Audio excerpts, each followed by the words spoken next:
Bonjour à tous, aujourd'hui je suis au Mans, dans la région Pays de la Loire, et je vais rencontrer Alexandre Guillaume, co-gérant de la société 5D, qui va nous parler de son entreprise et aussi des services qu'il propose autour de la santé et de l'alimentaire. Il va nous parler de son expérience pendant le Covid et des démarches qu'il a pu entreprendre, mais aussi des résultats. Allez, c'est parti, on y va.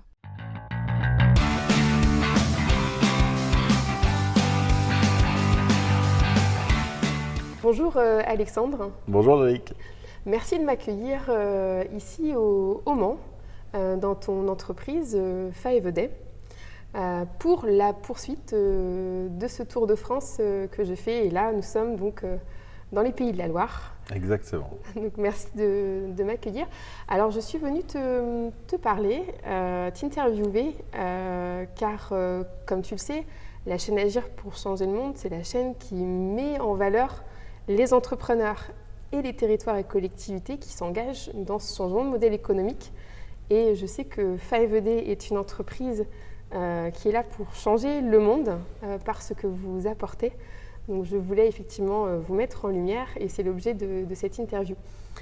Avant de commencer l'interview, peux-tu nous dire qui est Alexandre Guillaume? Qui es-tu? Et nous dire quelques mots de ton histoire. Avant tout, merci de nous rendre visite, Angélique, et de mettre en avant notre beau territoire sarthois. Donc moi, je suis Alexandre Guillaume, j'ai 35 ans, je suis papa de 2 enfants et je suis le cofondateur donc, de 5D. 5D, c'est une entreprise qu'on a cofondée avec mon frère, donc il y a maintenant 3 ans, avec le but d'avoir un impact positif à grande échelle par le biais de la livraison de produits sains dans les salles de pause. Avant de commencer cette interview, j'aimerais prendre un peu de hauteur avec toi et que tu puisses nous donner ton regard sur ce modèle économique, ce modèle de consommation-production, finalement, dans lequel on est depuis une centaine d'années. Qu'est-ce que tu peux nous en dire? Quel est ton regard par rapport à ce modèle économique dans lequel on est? Au même titre que l'écologie, il est temps d'agir. Il est temps d'agir. Quel monde on va laisser à nos enfants demain? On est dans une logique de surconsommation, de consommer toujours plus vite et toujours plus loin. Aujourd'hui, on n'est plus capable de fournir suffisamment de ressources pour l'ensemble de la population mondiale. Donc il faut peut-être se recentrer sur des choses plus basiques, plus efficaces en tout cas. Donc voilà, je pense qu'on est en train de toucher les limites du modèle qu'on a tous connu depuis qu'on est tout petit. Hein. Mais ouais, on est en train d'arriver au bout là. Alors justement, tu pourras peut-être donner un exemple sur ces limites dont tu parles, mais par rapport à ton secteur d'activité, le secteur finalement alimentaire, quelles sont les limites finalement de ce modèle économique autour de l'alimentaire selon toi? Alors écologie et alimentaire sont hyper liés, que ce soit par les modes de production ou par les provenances. Aujourd'hui, on a malheureusement l'habitude de consommer des tomates en février. On a un peu perdu le bon sens finalement, le bon sens de la consommation. Les produits préférés des Français ne sont pas ceux qui poussent le plus près de chez nous. Donc ça pose vraiment question. Donc là, tu parles d'impact écologique. On consomme des produits qui viennent de loin. De loin, et puis pas forcément à la bonne saison.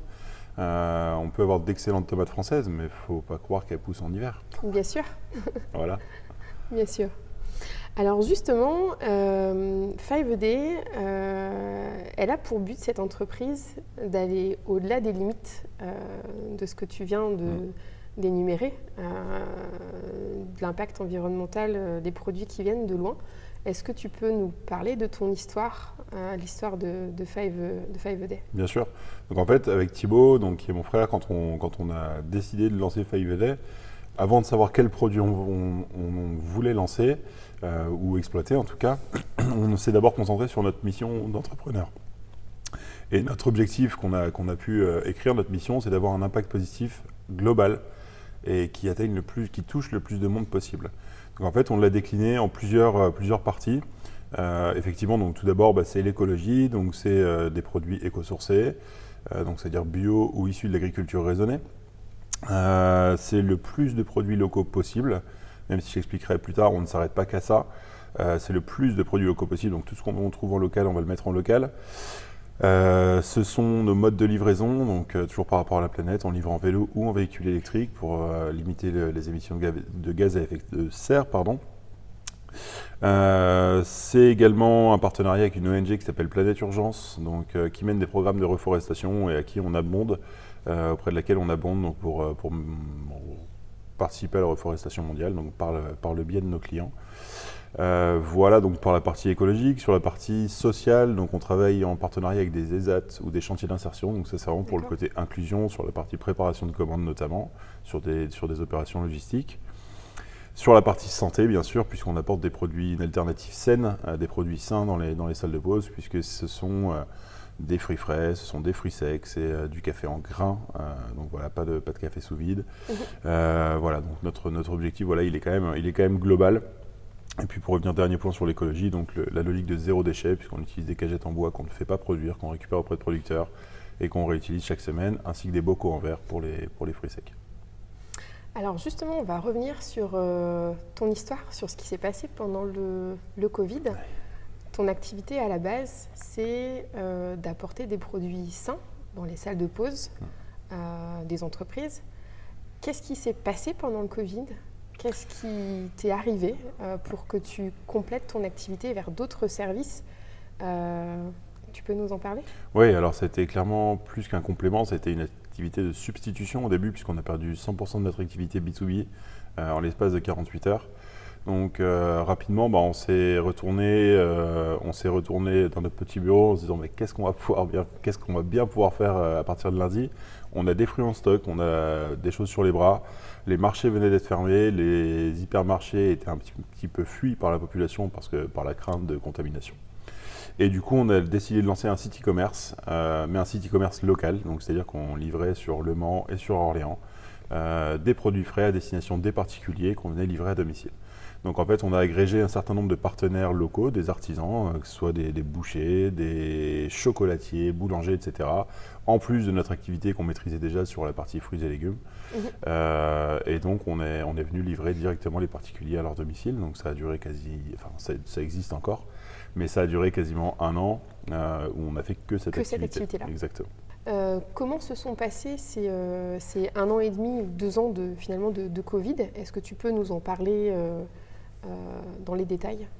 Oui, bien sûr. Donc nous, ça a été déjà de la restructuration. C'est-à-dire qu'on pratiquait plus exactement les mêmes métiers.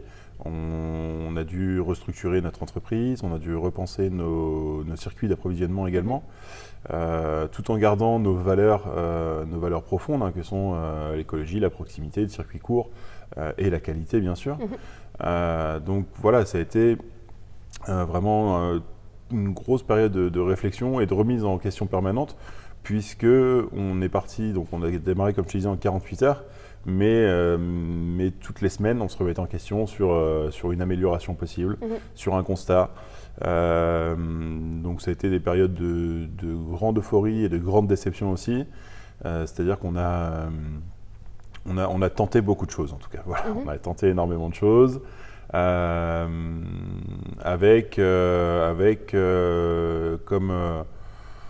comme guide, je dirais, les différentes annonces sanitaires. Donc c'est une période où on a un petit peu subi aussi dans notre organisation, avec l'espoir que la partie professionnelle reviendrait plus vite que ça, avec l'espoir de fidéliser aussi de plus en plus de clients sur la partie particulier. Donc ça a été guidé par l'espoir et par comme je te disais, le contexte ambiant, quoi.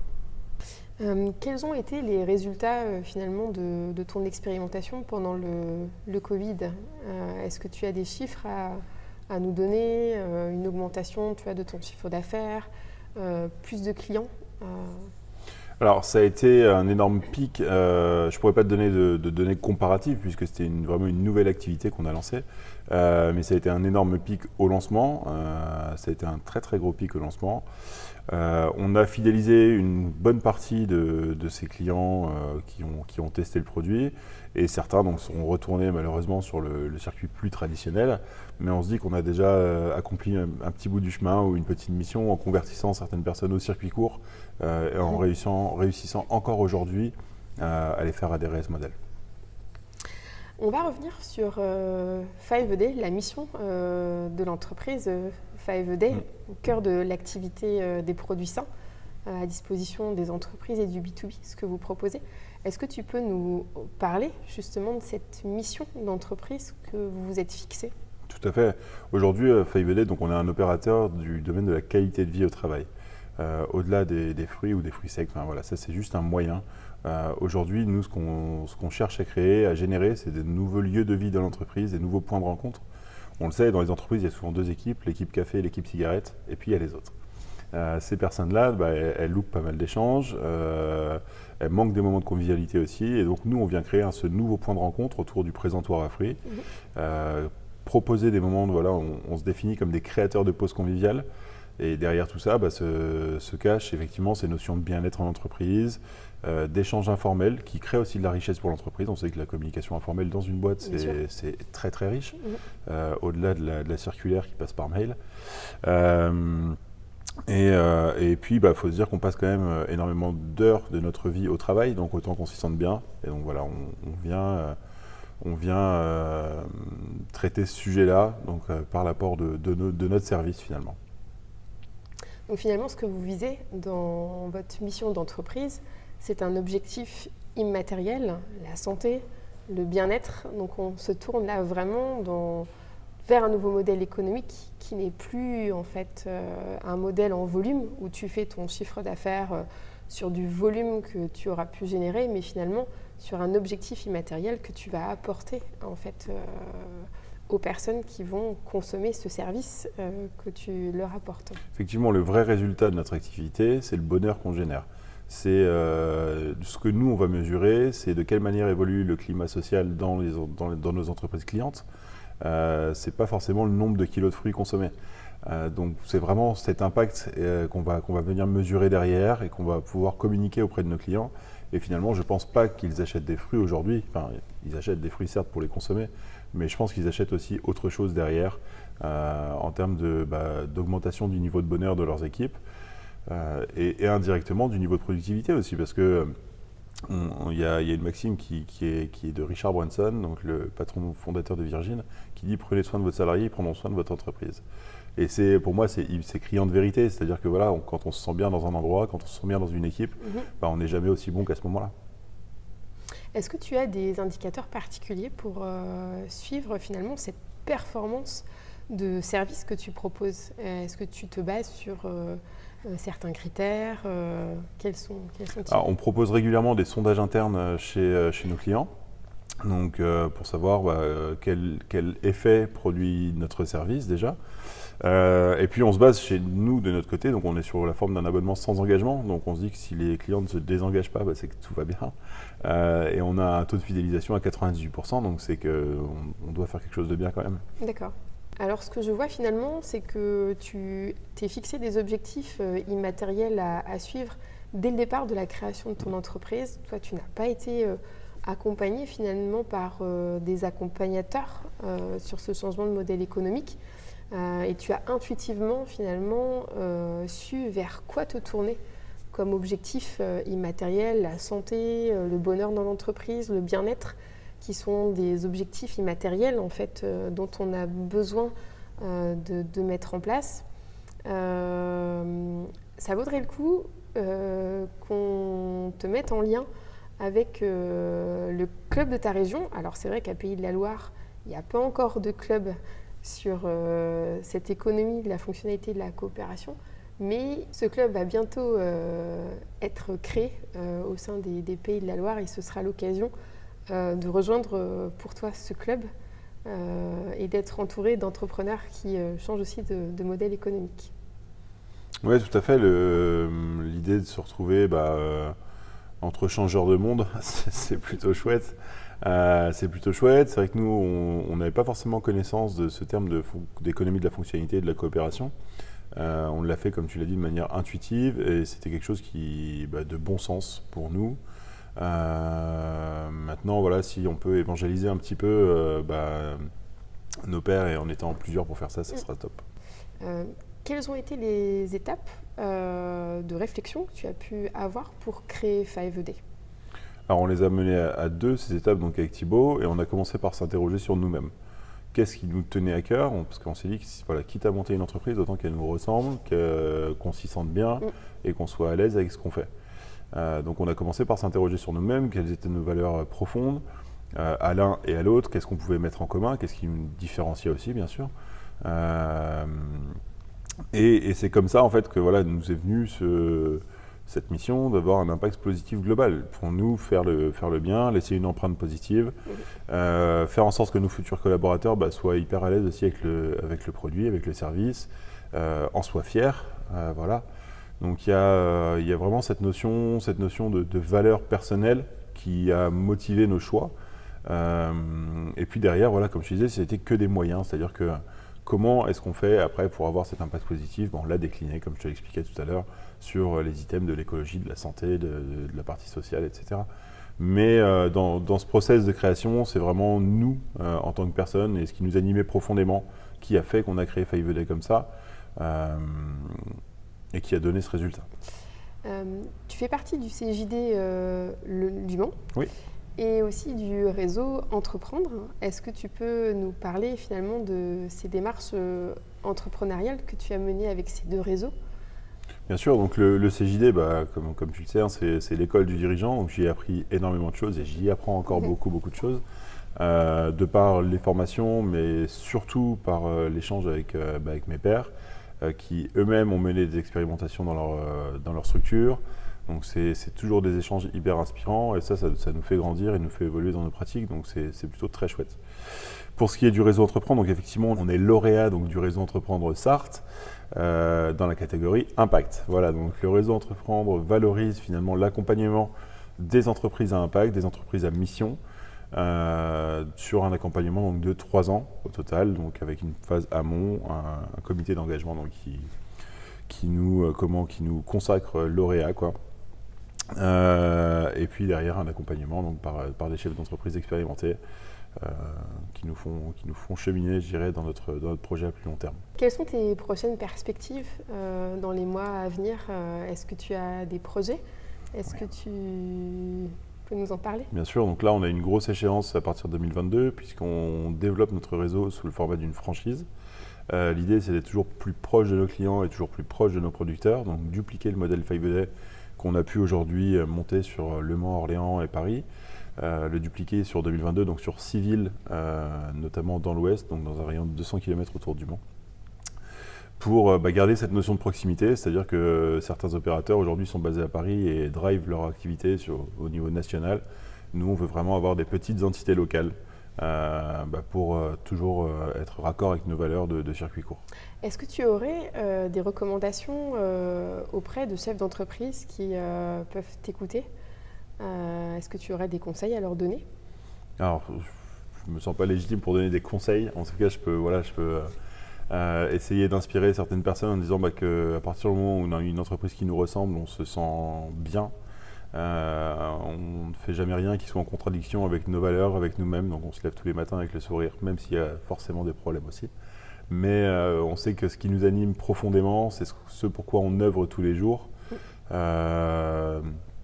Donc ouais, le conseil que je pourrais donner, c'est essayer de, si ce n'est pas encore le cas, de réorienter votre activité vers quelque chose qui vous tient à cœur, qui vous ressemble, qui vous correspond et qui vous anime au quotidien. Et surtout qu'il va y avoir pas mal d'enjeux en fait, à apporter plus de sens finalement par rapport à ce modèle économique dans lequel on est, à apporter véritablement autre chose, une valeur, moins d'impact environnemental avec les enjeux de changement climatique. Et là, vous œuvrez finalement dans ce sens aussi, en apportant, en étant recentré sur des circuits courts et mise en valeur des producteurs locaux. Il y a un autre impact aussi dont on n'a pas parlé, qui est plus un impact interne. J'entends beaucoup de mes consoeurs et de mes confrères parler de difficultés de recrutement. C'est vrai qu'aujourd'hui, nous, on ne rencontre pas du tout ce problème-là parce que justement, on parle de tout le sens qu'on met dans notre mission, et notamment auprès des nouvelles générations qui sont hyper sensibilisées à ces questions-là. On parle de cette fameuse génération Z. On n'a aucun problème avec la génération Z. Au contraire, on est hyper content de les accueillir et ils sont hyper contents d'être avec nous pour participer à cette aventure, finalement, ce qu'on vit vraiment comme une aventure. Donc ça fait aussi partie de ces impacts internes, je dirais, sur le côté RH, sur le côté sens, sur le côté mission, qui sont hyper positifs. Est-ce que tu as d'autres sujets dont tu as envie de nous parler? Oui, je pourrais partager quelques initiatives RH que nous avons prises. Alors pour le coup, c'est vraiment de l'expérimentation. Donc chez Faiveley, on travaille en chaussons. Voilà, pour être à l'aise, avec un diffuseur d'huiles essentielles. On a de jolies plantes dans le bureau. On a lancé une bibliothèque d'entreprise, donc avec des sujets hyper variés, que ce soit développement personnel, business, formation. Donc les collaborateurs peuvent se servir en fait dans ces bibliothèques, emprunter des bouquins. Et puis après, ça crée des échanges sympas aussi autour d'un livre commun qu'on aurait pu lire avec un collègue. Donc ça, c'est super chouette. Évidemment, donc on leur offre des fruits. Et la dernière initiative qu'on a mis en place, donc j'ai pris conscience parce que j'ai une activité sportive, donc en journée, en semaine. Et je me suis rendu compte de la chance que c'était de ne pas avoir à bouffer sur du temps perso pour pouvoir mener cette activité. Et du coup, j'ai décidé d'en faire bénéficier nos équipes. Donc tout le monde aujourd'hui a 2 heures dans sa semaine, donc en journée et en semaine, pour mener une activité pour soi. Donc les seules conditions, c'est que c'est pas cumulable. On peut pas me dire je pose une semaine de congé parce que j'ai pas pris mes 2 heures depuis 2 mois. C'est que c'est pas cumulable et que ce soit vraiment pour eux. Donc voilà, j'ai du coup des collaboratrices qui ont repris l'équitation ou qui peuvent faire des choses comme ça. Donc c'est plutôt super chouette et j'invite pas mal de monde à le tenter. C'est une belle initiative que tu mènes et on voit que tu essayes de finalement mettre bien tes collaborateurs avec ce genre d'initiative. Alexandre, je te remercie de ce moment d'interview qu'on a pu mener à deux. Et si vous avez donc trouvé l'interview intéressante, n'hésitez pas à soutenir la chaîne en cliquant le pouce ou en vous abonnant. Et je vous dis donc à bientôt pour retrouver un autre entrepreneur engagé sur le changement de modèle économique.